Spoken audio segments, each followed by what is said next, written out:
Bien, mes chers amis, Shalom Aleichem, j'espère que vous allez tous bien. On va continuer nos cours sur le mois d'Elul et sur Rosh Hashanah pour renforcer tous nos frères et tous nos sœurs, ces moments de tchouva, les ramener le plus possible vers Akadosh Baruch Hu, que les éloignés, et Ezat Hashem, se rapprochent d'Akadosh Baruch Hu, et que les déjà proches se rapprochent encore plus. C'est tout notre but, c'est toute notre mission.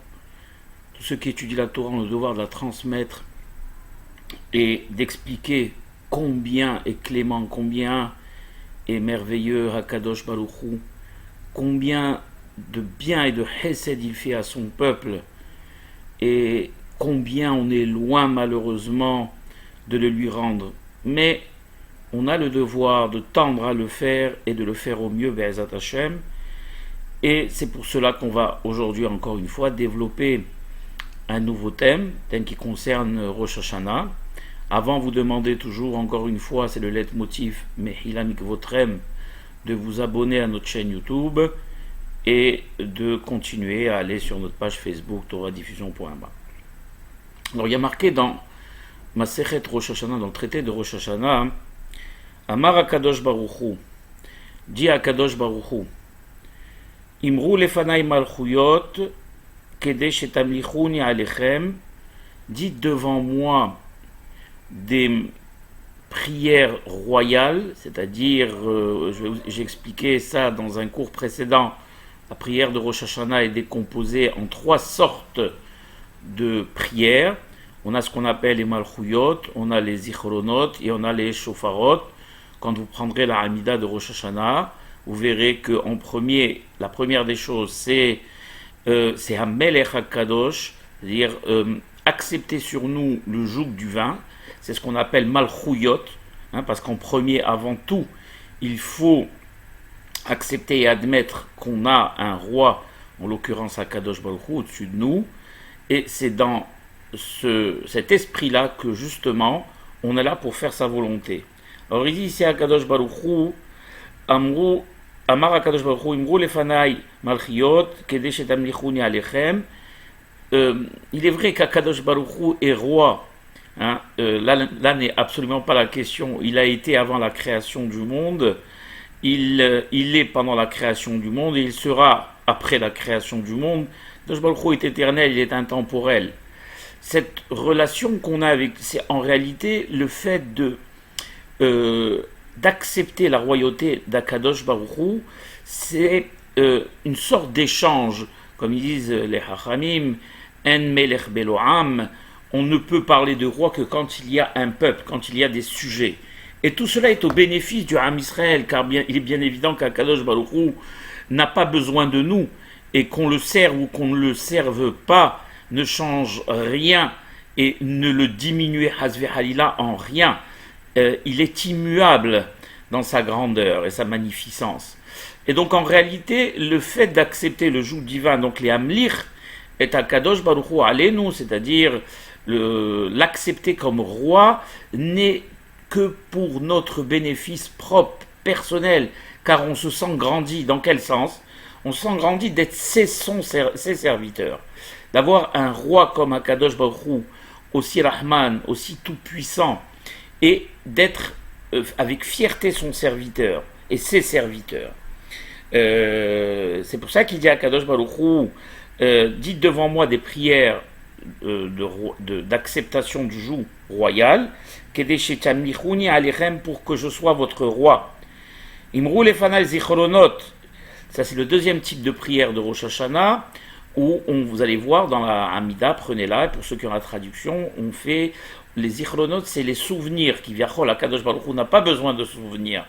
Mais, encore une fois, c'est une façon pour nous de rappeler les mérites de nos patriarches et de nos matriarches, Abraham, Yitzhak et Yaakov. On rappelle encore une fois qu'on est les descendants d'Abraham, la lumière de ce monde, celui qui a amené HaKadosh Baruch Hu dans ce monde, car comme il dit à Akadosh Baruch Hu, il appelle Abraham au Avi. Jusqu'à aujourd'hui, le nom d'Akadosh Baruch Hu n'était connu que dans les cieux. Quand Abraham est venu, il a fait descendre Kivyachol sur terre, il a fait connaître aux hommes. Donc on rappelle ce mérite d'Avraham Avinu, on rappelle le mérite de Yitzhak Avinu alav shalom lors de Akedat Yitzhak. D'ailleurs, c'est une des raisons pour lesquelles nous sonnons le corps avec une corne de bélier qui est là pour rappeler le sacrifice de notre père Isaac. Et bien sûr, Yaakov aussi, Hamoud HaTorah, qui a travaillé, qui a étudié toute sa vie la Torah. Donc on rappelle ça dans les Zichronot à Kadosh Baruch Hu pour qu'ils mettent ça dans la balance de nos mérites d'être les descendants d'Avraham, Yitzhak et Yaakov. Et c'est ce qu'il dit ici, les Tova, pour que ces souvenirs, enfin en réalité les mérites de vos pères que vous me rappelez, soient à votre avantage. Et Ubamé, et après on a les shofarot, c'est-à-dire le shofar, et comment on va justement matérialiser le souvenir de nos ancêtres par nos patriarches, par le son du shofar. Ça, ce qui est dit à Rosh Hashanah. Et la deuxième chose qui est ramenée dans Bamidbar, où il y a marqué Lo hibit aven be Yaakov, Akadosh Baruch Hu n'a pas vu d'iniquité dans Yaakov, Velora'a amal be Israël, il n'a pas vu de mal dans Israël, Hashem Elokav immo utroat melerbo, Dieu, l'Éternel, son Dieu, est avec lui, est avec le peuple d'Israël. Utroat melerbo, troat, le mot teroua, c'est-à-dire le son du corps. Utroat est le son du shofar, du roi de l'univers, est aussi avec lui. Alors, qu'est-ce que veulent dire ces deux Pesukim qu'on vient de citer, le premier de Rosh Hashanah et le deuxième de Bamidbar? Il y a marqué que dans le deuxième Pasuk, il concerne la paracha de Bil'am. Bil'am, le prophète, qui était un prophète Racha, mais qui était un grand prophète pour les Umot HaOlam. Comme il est marqué, Lokam Navi ke Moshe Od, Be Israël Lokam aval be Umot HaOlam ken kam vemihu umihu, elle dit la Gemara, Bil'am. Bil'am était, si vous voulez, chaque chose, Akadosh Baruch Hu, il a créé une chose et son contraire. Dans le monde a été créé comme ça. Et si vous voulez, le prophète le plus saint du Ham Israël, c'était bien évidemment Moshe Rabbeinu alav shalom, mais le prophète le plus impur du monde, c'était Bil'am, pour les nations du monde. Et Bil'am il avait, si vous voulez, une puissance prophétique équivalente à celle de Moshe Rabbeinu, malheureusement, qu'il utilisait pour le mal. Et donc, il savait exactement repérer le moment de la journée où Akadosh Baruch Hu était en colère, on va l'expliquer, pour retourner cette colère contre, que Dieu en préserve son peuple. Alors, et ce temps de colère qu'a Akadosh Baruch Hu pour son monde, chaque journée, il dure très peu, le temps d'une parole. Et bien sûr, Bil'am connaissait le moment exact, et c'est à ce moment-là exact qu'il mettait en relief, que Dieu en préserve, qu'il voulait mettre en relief les défauts du Ham Israël, pour que cette colère agisse contre le peuple d'Israël. Et il y a marqué dans les Tosfot, et qu'est-ce qu'on peut dire, c'est-à-dire pendant le temps d'une parole. C'est-à-dire que, à la limite, que Bil'am soit quelqu'un de très fort prophétiquement et qui sache exactement faire coïncider ce moment de colère avec avec les défauts qu'il va faire ressortir dans le Ham Israël, le temps de colère qui est l'équivalent d'une parole suffirait-il à Bil'am? Qu'est-ce qu'il va dire pendant ce temps-là? Il a tellement de choses à dire qu'un moment aussi court ne suffira pas. Alors qu'est-ce qu'il a pu dire, Bil'am? Et répond les Tosfot que Bil'am, il a dit un seul mot. Et il a dit Hazvehalea Kadosh Baruch Hu Kalem. Kalem en hébreu, ça veut dire Rahamana Islam, que Dieu en préserve à son Israël, tout ça. Kalem, c'est-à-dire anéanti-les. Et il raconte, on ramène encore dans Masechet Avodah Zarah, que les Tosfot ramènent que Akadosh Baruch Hu, il a pris le mot Kalem, c'est Chaf, Lamed, Mem, et il les a inversés pour le mot Melech. C'est pour ça que j'ai ramené ce passouk de Bamidbar où il a marqué Loïbit, Aven Be'Yaakov Amal B'Israël, Hashem Elokav Imo Troat Melerbo. C'est pour ça qu'il y a marqué Utroat Melerbo. Le mot Troa veut dire évidemment le son du chauffard, mais en même temps Troa Milachon Reya qui veut dire ami. Donc Akadosh Baruch Hu n'a pas remarqué de mal et d'iniquité en Israël, d'accord, dans le Ham Israël. Et Akadosh Baruch Hu est avec son peuple et il a une relation d'ami avec son peuple. Et il pose la question, le Hacham ici, dans le cours, il dit, mais les Tosfot c'est bien joli ce qu'il dit, c'est-à-dire qu'Akadosh Baruch Hu il a pris les lettres Kalem, qui veut dire anéanti, et il les a transformées en Meler, qui veut dire roi. Est-ce qu'Akadosh Baruch Hu a besoin de faire ça en réalité?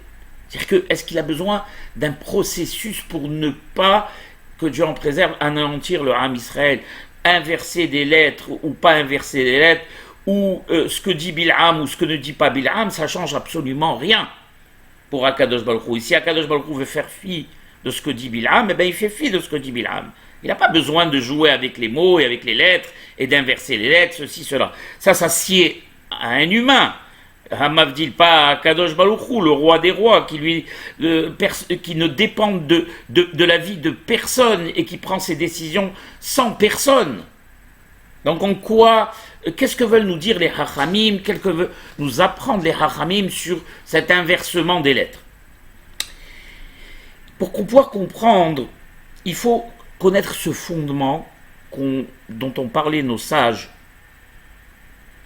et les grands de nos générations passées, et beaucoup de Mekoubalim, de kabbalistes et de philosophes, que Akadosh Baruch Hu n'a créé ce monde que pour exprimer sa royauté. C'est-à-dire, ça veut dire quoi? Ça veut dire qu'en réalité, j'ai expliqué en début de cours qu'Akadosh Baruch Hu, en réalité, il n'a pas besoin de nous, il n'a pas besoin de ce monde. D'accord? Qu'il le crée ou qu'il ne le crée pas, ça ne change rien. Akadosh Baruch Hu est éternel, est infini. Le monde est fini. Il est créé d'êtres humains, qui sont des êtres limités, mus par leurs instincts, qui font le mal. Et pourquoi est-ce qu'Akadosh Baruch Hu a créé ce monde avec toutes les merveilles qu'on lui connaît, cet être humain avec toute la perfection, et malheureusement les défauts aussi qu'on lui connaît? Eh bien pour que, au travers du regard qu'on a sur l'humain, ou sur le monde qu'il a créé, se révèle la royauté d'Akadosh Baruch Hu. C'est-à-dire qu'à chaque fois qu'on verra les merveilles de la nature, eh bien on pointera Kivyachol du doigt et on dira ça, c'est l'œuvre d'Akadosh Baruch Hu. Ou quand on verra un grand homme, un tzaddik, faire des actions et des mitzvot, ou le Ham Israël, faire continuellement et perpétuellement la volonté de l'Éternel, eh bien, Kivyachol, on pointera encore une fois du doigt la royauté d'Akadosh Baruch Hu, on dira ce peuple qui exécute à la lettre, avec enthousiasme, joie, révérence, crainte, les commandements de son Créateur. Donc c'est la raison, comme ils disent les Hachamim, pour laquelle Akadosh Baruch Hu a créé ce monde. D'accord? Et sans cette raison-là, le monde n'aurait pas lieu d'être.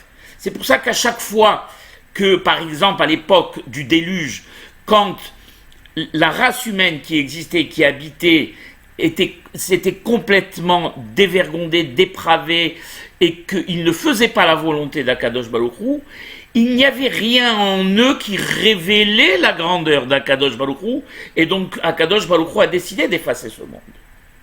Quand on regarde un tzaddik, qu'est-ce qu'on voit? On voit Akadosh Baruch Hu, puisque ce tzaddik représente la kedusha, la sainteté d'Akadosh Baruch Hu, en faisant la volonté d'Akadosh Baruch Hu dans tous les moments de sa vie. Le Ham Israël aussi, qui est appelé lumière du monde, est le représentant d'Akadosh Baruch Hu sur cette terre. Et donc, Hasve Haïla, quand on se comporte mal, eh bien, c'est comme si un prince se comportait mal, notre comportement va entacher, Hasve Haïla, la grandeur et la réputation du roi. Donc, étant donné qu'on est l'expression de la malchoute, donc de la royauté céleste, on a le devoir de se conduire de manière irréprochable.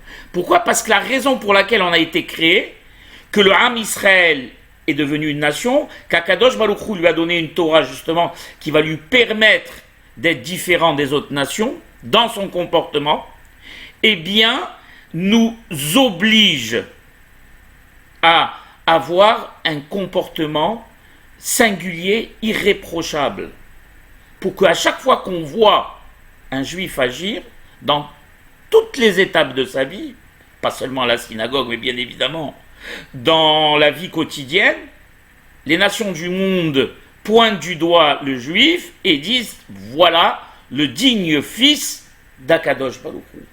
On comprend pourquoi il est venu au monde et pourquoi il a une Torah particulière et pourquoi il a des commandements particuliers et pourquoi il agit pour le bien, car il est le digne fils de son père.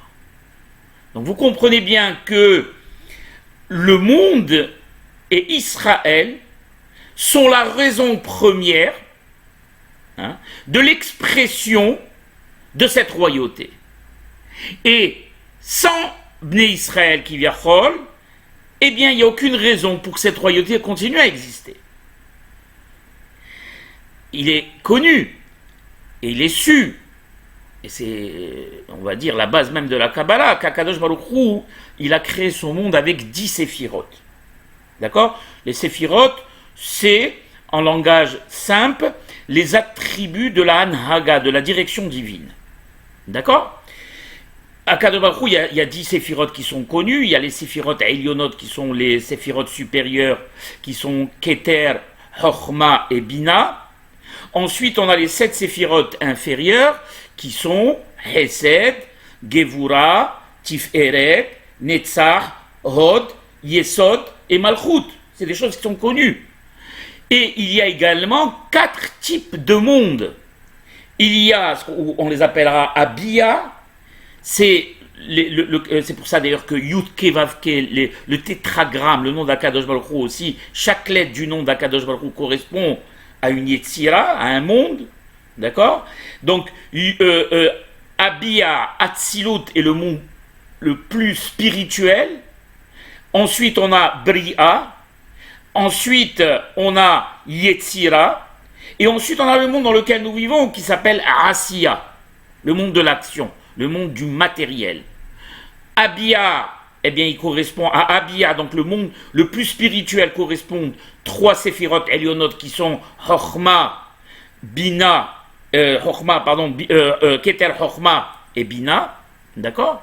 Le deuxième monde, donc le Bet, qui est celui de la Bria, correspond les 3 premières séphirotes inférieures qui sont Netzach, Mehila, qui sont Hesed, Gvura et Tiferet. Ensuite, le monde d'avant le nôtre, donc Yetzira, correspondent encore les 3 autres séphirotes du monde inférieurs qui sont Mehila, qui sont Netzach, Hod et Yesod. Et qu'est-ce qui reste? Il reste le monde de la Asiya, le monde matériel, avec la dernière séphira, qui est celle de la Malchut, donc de la royauté. On se rend donc compte que au monde matériel, le monde dans lequel nous vivons, le monde dans lequel nous évoluons, correspond la séphira de Malchut, qui est celle de l'expression de la royauté divine. Donc on voit bien la relation intrinsèque qu'il y a entre les deux. Il n'y a raison de la séphira de Malchut que par la création et l'existence du monde et des peuples qui y habitent. Et il est vrai que Akadosh Baruch Hu, comme je l'ai expliqué, est indépendant de nous, il n'a pas besoin de nous, mais il a voulu, pour le bien des hommes, avoir une maison, on va dire, Kibyachol, dans le monde matériel. Il a eu à l'époque le Beth Amikdash, qui était sa résidence.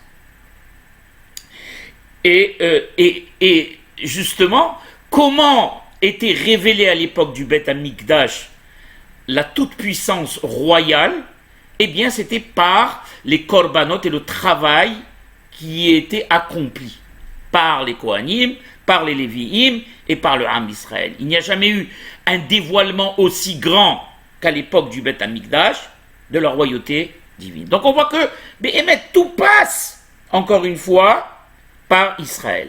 Alors, quand les Tosfot nous expliquent que, en réalité, quand Bil'am a demandé dans ce moment-là de colère qui dure le temps d'un mot à Akadosh Baruch Hu, Kalem, il a anéanti-les, Akadosh Baruch Hu lui a répondu, sot que tu es sot, car si tu me demandes que Dieu en préserve, d'anéantir le Ham Israël, tu me demandes en même temps d'anéantir la raison pour laquelle le Ham Israël est sur cette terre, c'est-à-dire le monde que j'ai créé et la royauté qui va avec. Or moi, je désire que cette royauté existe et je ne désire pas ramener ce monde au tohu-bohu. Je l'ai déjà fait une fois à l'époque du déluge et j'ai juré de ne plus le faire. À l'époque du déluge, la raison c'est qu'il n'y avait pas de Torah, donc il n'y avait pas de comportement. Les êtres laissaient libre cours à leurs instincts les plus bas.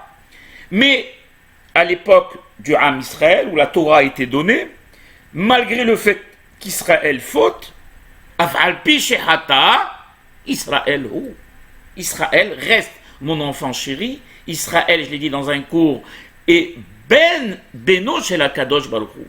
Im kabbanim, im ka'avadim, avinu malkenu. On le dit, on reste. Pourquoi? Parce que sur la base de tout est saine. Et si on faute que Dieu en préserve, eh bien c'est parce que des fois notre instinct a le dessus. Mais profondément, on aspire tous à faire la volonté d'Akadosh Baruch Hu et donc à être l'expression de cette royauté ici-bas.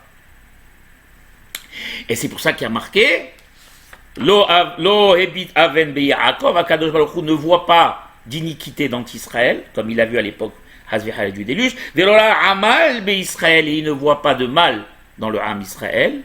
Hashem Elokav utorat melech bo, Hashem restera toujours son roi, son Dieu. Utroat melech bo, le troa, il dit ici, je lis Unkelos, il explique Ushrinat malchutan benehon. Troat melech bo, il explique Unkelos, ça veut dire Ushrinat Malchatoun Benehon, c'est-à-dire qu'il y aura toujours la présence de leur roi parmi eux. Voilà. Et c'est pour ça qu'il est impossible, comme il a dit à Bil'am, tu es un sot, tu es un fou. Comment veux-tu que j'élimine le Ham Israël? C'est impossible. Et c'est de là où on a compris maintenant que l'inversement en réalité des lettres était un dialogue entre Bil'am et Akadosh Baruch Hu, dans lequel il lui a expliqué bien au contraire. Étant donné que Ham Israël, toi tu demandes d'inverser les choses, Kalem, mais moi je t'explique que bien au contraire, étant donné que Ham Israël est la raison pour laquelle ma royauté apparaît, alors c'est pas Kalem, ça sera Meler. C'est-à-dire que Israël est la raison pour laquelle je suis perçu ici-bas comme un Meler. Vous connaissez tous ce Pérec de Teilim, je crois le 145, qu'on lit tous les jours, Yahazecha, Hashem Elokeinu, Kasher Hanulach. En réalité, il ne commence pas par ça, par cette phrase. Il commence Tehillah le David, Aro Mimcha, Eloya Melech, Vavarecha Shimcha la Bechol Yom, Avarecheka. Vous savez que ce Mizmor de David il n'a pas son pareil pour expliquer la relation d'amour qu'il y a entre le Ham Israël et Akadosh Baruch Hu. D'accord? Et on le lit d'ailleurs 3 fois par jour, ce Pérec. Pourquoi? Parce qu'il est l'expression justement de cet amour qu'on a pour le divin et de tout l'intérêt unique du peuple d'Israël. C'est quoi? C'est le dévoilement de cette royauté. Et il y a marqué, vous verrez, Kevod Malchutra Yomeru, Ugvaratcha yedaberu. Kevod, on voit le chaf. Kevod malchut chayomeru. Ugvaratcha yedaberu. Ensuite, qu'est-ce qui a marqué? Lehodia livne alamed. Lehodia livne adam malchuto. Lehodia livne adam malchut. Kevod adam malchuto. Lehodia livne adam kevod adam malchuto. Et ensuite, on a le même, Malchutra, Malchut, Kol, Olamim. On voit ici qu'en même temps, ces trois Pesukim sont l'expression du dévoilement de la royauté divine sur cette terre. Et après, on dit, vous verrez que d'ailleurs, dans ce Pérec 145 de Teilim, il y a toutes les lettres de l'alphabet, de Aleph jusqu'à Tav, à part la lettre Nun. Pourquoi? Parce que la lettre Nun est le début de Nephila, de Hazvi Haïla, de Alson et Israël, de descente, et donc David Amelech ne l'a pas introduit. Mais ils disent les Hachamim que tout ce qui est en relation avec les 22 lettres de l'alphabet, vous savez que les lettres de l'alphabet, la langue hébraïque est une langue divine et elle a servi à créer le monde. Hein?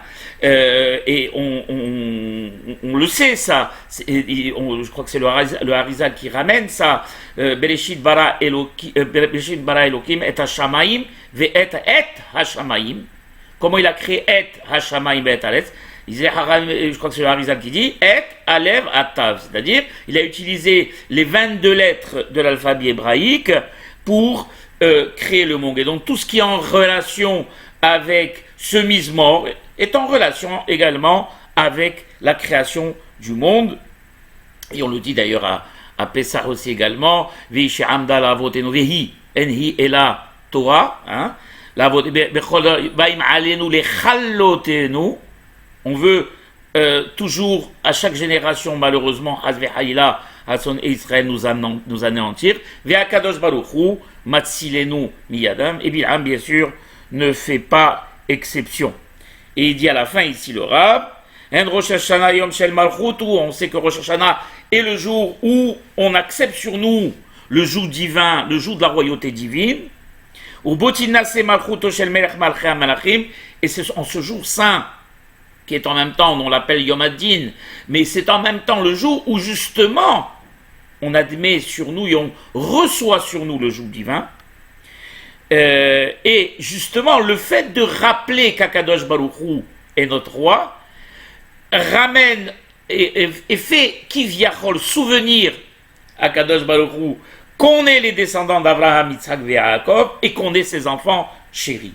Tout est lié. Malchuyot, quand on a accepté le joug divin, Melech HaKadosh, ensuite Zichronot, de façon naturelle, Akadosh Baruch Hu Kivyachol se rappelle qu'on est les descendants d'Abraham, Yitzhak et Yaakov, et ça joue en notre faveur, et qu'on est ses enfants chéris, et il se rappelle en même temps que le Ham Israël est le seul peuple sur terre qui sanctifie son nom, qui sanctifie son royaume céleste, et qui met sur eux, on va dire, l'acceptation du joug divin dans tous les mondes. Et grâce à eux seuls, Hakadosh Baruch Hu remplit le monde et le but qu'il s'y est fixé. Voilà. J'espère que ce cours vous aura plu et Be'ezat Hashem, et qu'il a été, on va dire, clairement expliqué, et que Be'ezat Hashem, on se retrouve à un prochain cours Bimrera. Au revoir mes chers amis.